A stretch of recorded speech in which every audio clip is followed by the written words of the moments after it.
Come with me if you want this franchise to live. Hello, good morning, and welcome back to another episode. Today, I had planned on making a brief video about the recently released patch for Bloodstained Ritual of the Night on Nintendo Switch. It addresses lots of the issues I had with the game, and I will revisit that at some point this month in November. I was also toying with making a little video about Luigi's Mansion 3, an excellent game that was also released on Halloween, and both me and my lovely wife have been enjoying this immensely, and I will return to this at some point in November. But instead today I want to expand on a conversation that she and I began as I was dropping her off at work today, with regards to respecting endings and, at the very least, substantial full stops, chapter endings, in terms of storytelling, in particular pertaining to Terminator Dark Fate. And as we do that this morning, I want to play through a little bit, I wanted to play through a little bit of Terminator 3 Redemption on PlayStation 2, but sadly the PlayStation's being a bit grumpy this morning, so instead it's going to have to be Terminator 3 Rise of the Machines on the original Xbox. I apologize, it's not the best game, but it will suffice for our purposes this morning. And really it all boils down to respecting, in a classical sense, how a story builds up, and the fact that you have to build on what came before. But let's begin. Imagine you knew you were going to do something important with your life. This is Nick Stahl's John Connor. Then imagine it never happened. All my life I was trained and prepared for an inevitable war. A war between men and machines. But Judgment Day never came. I guess Doomsday got canned.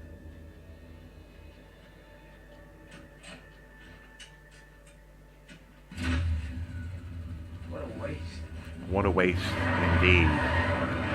And this is kind of where the problem with Terminator Dark Fate really arises. People always talk about Terminator movies as being the best since T2, and at this point this was the only one since T2, Terminator 3 Rise of the Machines. And the only way that they could make it work was to say the now infamous line that, well, but we stopped Judgment Day. You only postponed it. Judgment Day is inevitable. Judgment Day is inevitable. And that's great from a Hollywood exec perspective. It means that these films will never end. Money, money, money. But that's not how to tell a story or how to expand on what's come before. If you think about it, Terminator 2 not only works as an ending to the story, but also it was an excellent sequel.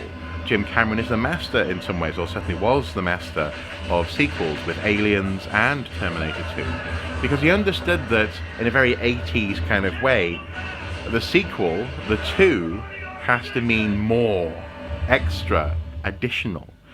What does this film have that the previous film didn't?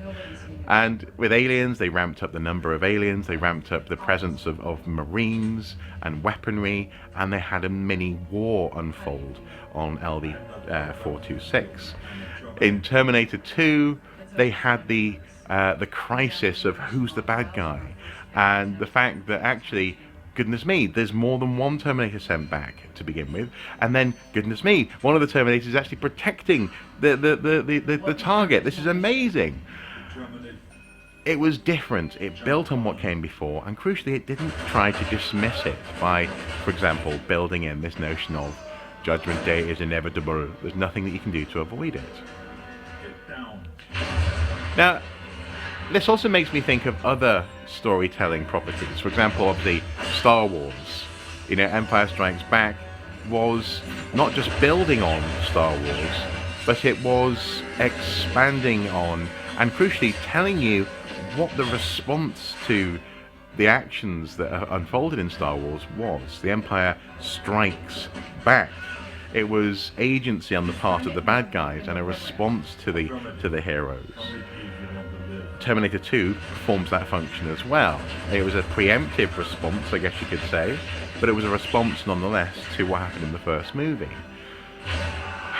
Terminator 3, and I think every other Terminator movie from then on, the movies in particular, have had this problem of how do we keep having this happen?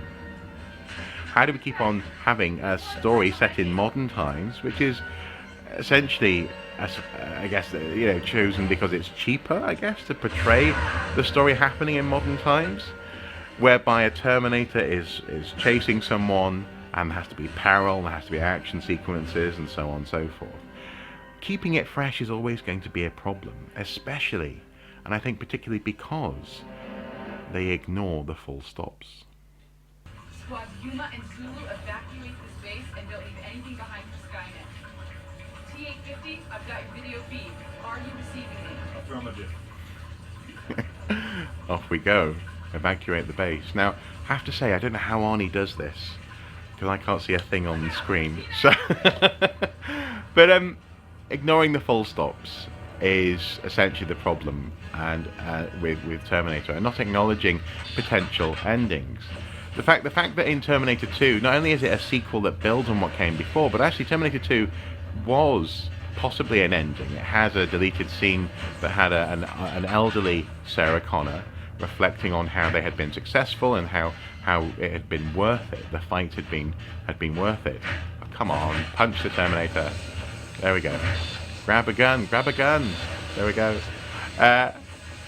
Was an end point, and I think the first thing that's annoying most people when they watch Terminator Dark Fate, what has given it its dark fate, as lots of people are joking, has been the fact that in the opening scene of that movie, and spoilers, they absolutely ignore the ending. They eradicate the purpose of the quest, as it were, in Terminator 2, and the growth of the characters by killing off Edward Furlong's John Connor.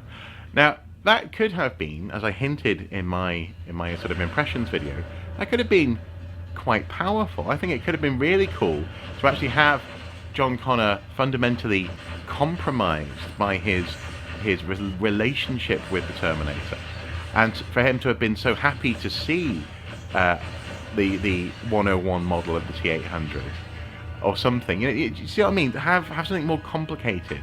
The repercussions of the growth of what comes next. Do a different vision. How do I get a different vision? I don't know. I think it's the back button. There we go. The growth of what comes next, and the fact that the events of Terminator 2 had repercussions for John, and the fact that actually, because it's a time travel movie, the events of that time travel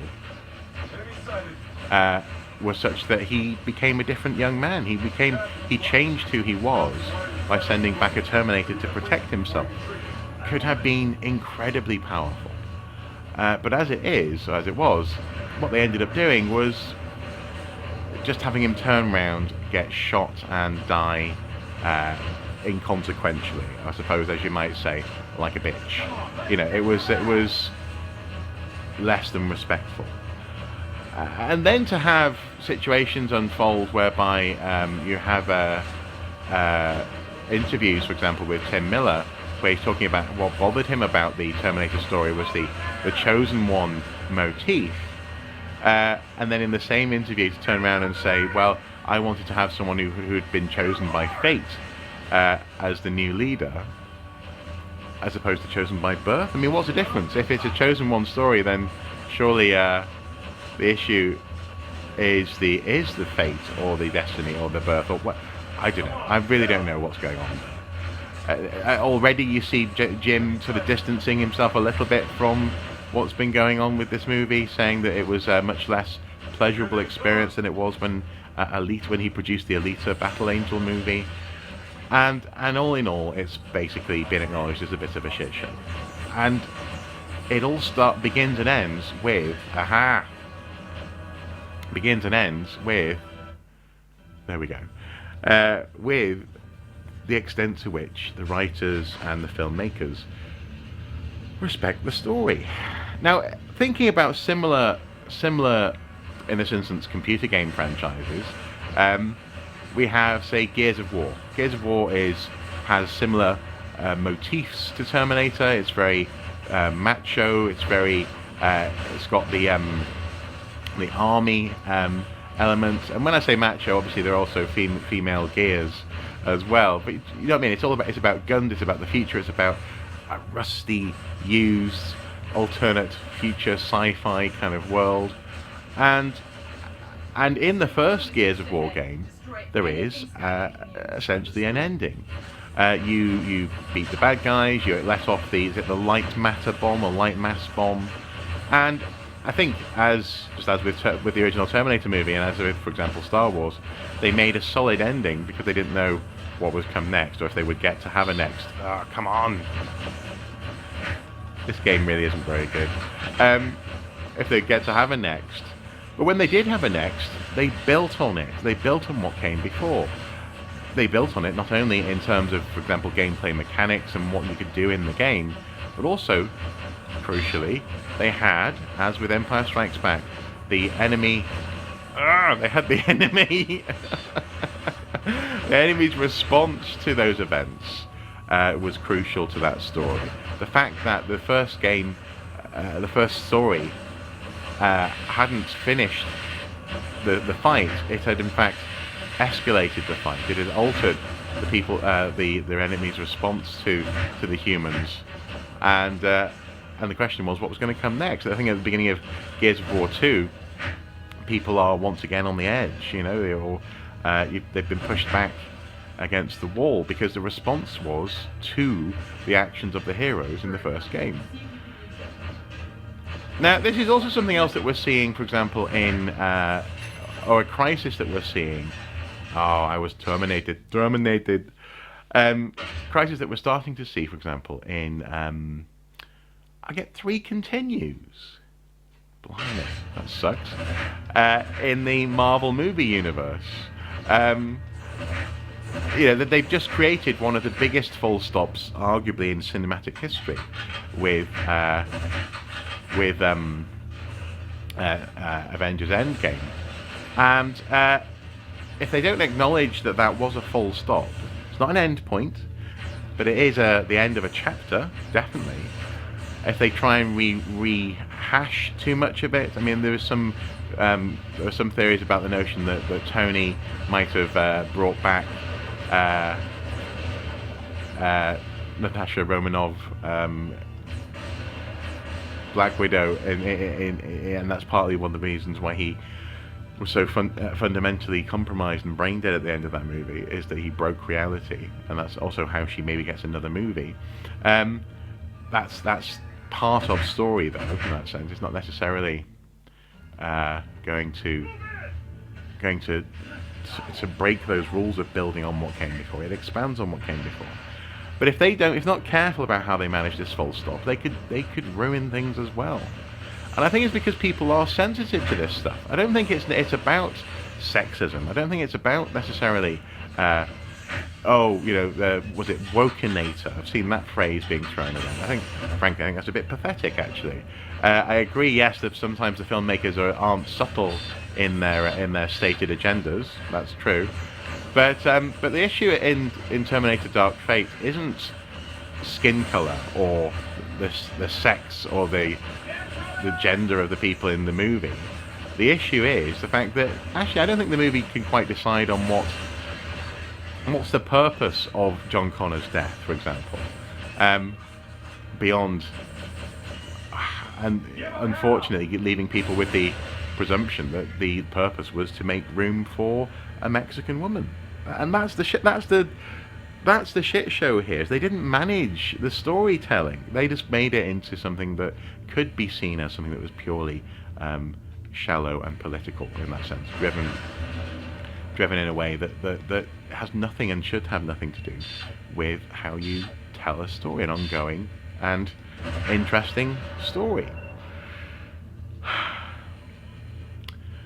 There's also another issue here as well, and that issue is that actually Terminator is arguably quite a limited premise. Certainly, if you're going to keep on setting movies in the present day, if you're going to keep on trying to retell this story of Terminators coming back to murder people in the present and having protectors trying to stop that from happening. Can I get through here? There we go. And this is where we come to, I suppose, the last part of my considerations this morning. We even blasted a shortcut to the armory. Get over there on the double. And that is the fact that actually there are other stories out there that go beyond Terminator and Terminator 2. In particular, I'm reminded of a book that I reviewed not that long ago on this channel, Terminator Burning Earth. That was a story that was written as a follow-up to the original Terminator, I think, as a potential Terminator 2 story, I think. I seem to recall anyway. And there were lots of comic iterations of the Terminator story that went on from Terminator directly before Terminator 2 came out, because it was a 6-year gap, I think, there. Was it 6 or 8 years? It was quite long, anyway. And Burning Earth is brilliant because it does what we've just been talking about. It builds on, and in this instance it shows us an awful lot of what actually lots of Terminator fans want to see, and that is the future war, in a way that is more than just the flashbacks that we see in Terminator and Terminator 2, and all the other Terminator movies as well seem to have this obligatory flashback forward scene to the future.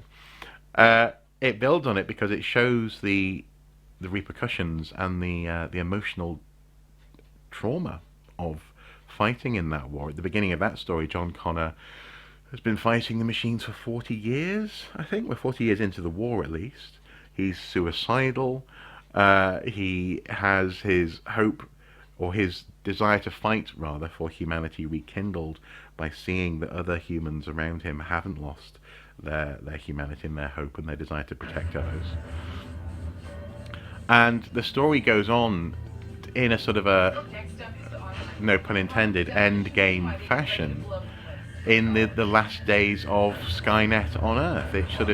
It walks you through his desire to end it.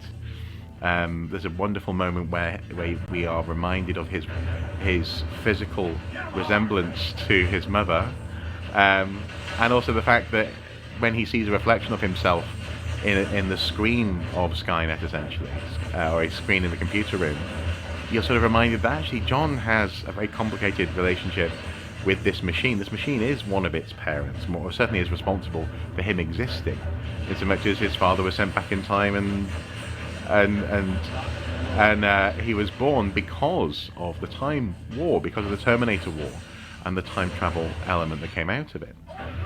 It tackles all of these things in that book in a fairly elegant way, and there's also lots of more exploration of the interplay, for example, between flesh and metal. And if you want to know more, just watch that review.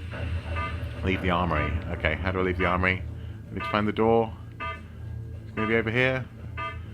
No, that's the bomb. Ah! Is this the door? No, that's not the door. No. Don't get me wrong, the book is not perfect. It is not a perfect Terminator story, but it is a roadmap to how you do a Terminator 2, or how you do an Aliens. You build on what came before, you extend on some of the logical ramifications of what happened before, and you hopefully tell a story that has integrity, that is satisfying, and that's logical, that makes sense, and also, God forbid, a story that may well end. And this is really the crux of all of this thinking, is that stories have to have endings. Endings give stories meaning. They round off the journey of the characters in the story, and especially in a war story, the ultimate question is, who wins? How do they win? is victory ever achieved? Because eternal war, while satisfying in a Hollywood, let's just keep on making movies eternally kind of way, it is not sustainable. Now there's the bomb. How do we get out of here? There's a floor grate hole. Can't see anything. Right, I'm gonna leave it there because I don't like this game and I can't see anything on the screen. Not really. I wonder if it's going to come through on the camera very well today. But the point, yeah, this was a way of talking about the issues that I've been thinking about this morning. And actually now I can put my sunglasses back on as well. So there we go. It is the human experience to have stories that have beginnings, middles, and ends. And we love our characters because of how they begin, what they do, and crucially where they end up. That is real. That is reality. And I think Hollywood needs to learn from this in the context of Terminator Dark Fate. You can't keep reinventing and restarting eternally and retreading old ground. It has to build, it has to grow, it has to make decisions that can be bold. As I say, there are ways, and apparently Jim Cameron was on board with the notion of killing off John Connor. And I can't blame them. You know, John Connor in many ways is quite a boring thing in so much as we know where he ends up, if you know what I mean. So if they felt constrained by his ending, there are ways of telling that story and expanding on it if they wanted to stay in the modern world. But there's also ways of doing something along the lines of Terminator Burning Earth, growing that character, or maybe telling his story from another perspective, from the perspective of the people who follow him in the future. You could have your Danny from Terminator Dark Fate as someone in the army at that point, another strong female character if that's one of your priorities in the film. But I think people are very sensitive to corporate storytelling, especially now. It's becoming more and more obvious, and more, especially movie companies, are falling foul of this. Anyway, just some thoughts. Make of this what you will. Hopefully you've enjoyed some of this. Please do comment below or expand on this conversation below as well. I'm interested in hearing and talking more about this. And I guess all that remains to say is hasta la vista. No, sorry. Hasta la vista, baby. Bye-bye. Take care until next time.